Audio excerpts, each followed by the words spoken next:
The TAR headquarters was on I-35 north of Austin in a one-story building, very contemporary architecture.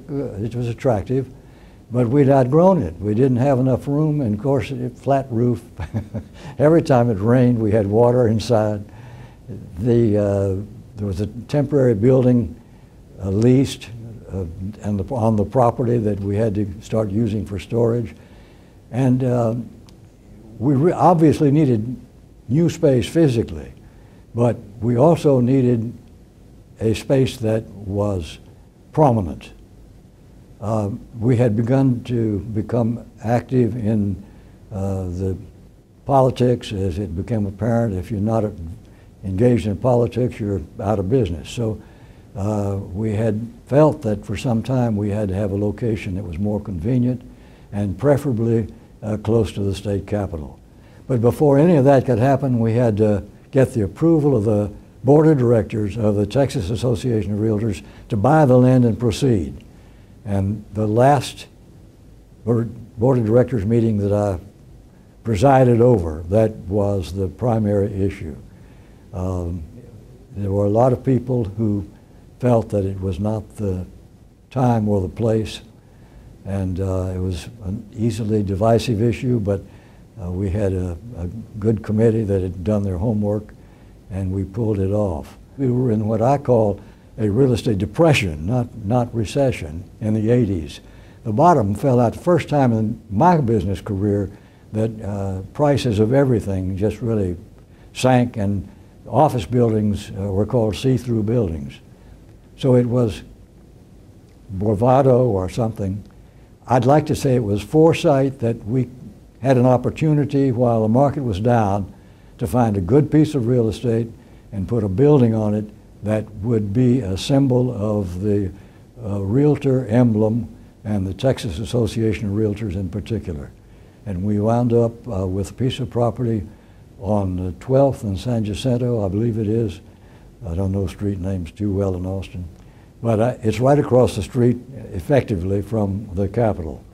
And it has served us well. But again, it was not universally subscribed to at the time. But we pulled it off. And that's one of the things I'm most proud of, because the building is there serving the realtors who are serving the public, and in a very impressive fashion. In 1970, when I was the Houston president, or maybe it was 68, when I was a director. Yes, it was 68. I think Julio LaGuardia was president that year. Following the directors meeting, he said, anybody interested in politics, we'll meet in the board office library. And we went in there, 5 or 6 of us, and we came up with the realization that unless we became involved in politics, the public would not be served well, nor would the interests of those who serve the public, the realtors.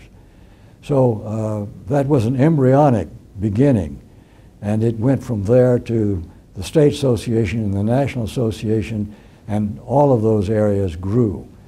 And I find that there has been so much that particular process of becoming involved in becoming involved in the political process has done for the good of the property owners of the state. Up to that point, there was very little being monitored of what the legislature or the Congress did that affected ownership and the rights to real property, not just homes, but any real property. And so we built on it locally. We got the support of the of the membership locally in the local boards, and we charged a membership fee, or asked for it. We didn't get 100%, but we got a lot of people contributing, and then some of that we sent to the state, and the state sent some of it to the National Association, so that we had a political environment in which we could express our views, recognizing that I, as one soul, couldn't affect the decision of a single congressman or senator, but as a group, we could perhaps turn on a light and get a response. And I think the essence of that is boiled down to something Benjamin Franklin said: if we don't hang together, we shall surely hang separately. And I think we were hanging together for the good of the public at large as well as for ourselves. The most enjoyable part of it was going around the state and meeting at the regional level and to the local boards when asked, the members of this association. Working with them as they came to the conventions.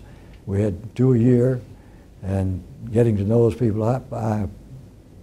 On my side anyway, I built a lot of friendships, and I hope it's on the other side as well. And I feel that it is. Some of those friendships last today in communication with a lot of those people, and that's a long time ago at this point.